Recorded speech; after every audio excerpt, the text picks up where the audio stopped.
So hey everyone, আপনারা সবাই ভাবছেন আমি অন্ধকারে কি করছি। আজকে আমি আপনাদেরকে ম্যাজিক দেখাবো, তাও হচ্ছে ভিভো X300 Pro's সাথে। কি না, রাত্রেবেলা উইথাউট ফ্ল্যাশ কতটা ভালো ছবি ওঠে চলুন দেখিয়ে দিই আপনাদেরকে। আমি ছবি তুলে দেখো, ওইখানে একটা বোর্ড আছে, বোর্ডে কি লেখা আছে তাও আবার উইথাউট ফ্ল্যাশ, খালি চোখে কিন্তু দেখা যাচ্ছে না। চলুন দেখিয়ে দিই। জাস্ট ক্যামেরা ওপেন করার সঙ্গে সঙ্গে কিন্তু সম্পূর্ণ কিছু দেখা যাচ্ছে। এবার আমি আসছি নাইট মোড, জাস্ট ক্লিক করবো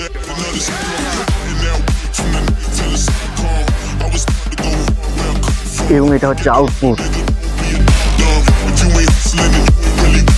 এখন বাজছে 7:36। 7:36 আমি উইথাউট ফ্ল্যাশ অন্ধকারে ছবি তুলেছি, যেখানে কিছু দেখা যাচ্ছিল না। জাস্ট দেখুন, বোর্ডে যে লেখাটা ছিল সেটা কিন্তু ক্লিয়ার দেখা যাচ্ছে। ভেবে দেখুন এর ফটোগ্রাফি কতটা নেক্সট লেভেল হচ্ছে ভিভো X300 Pro। Vivo.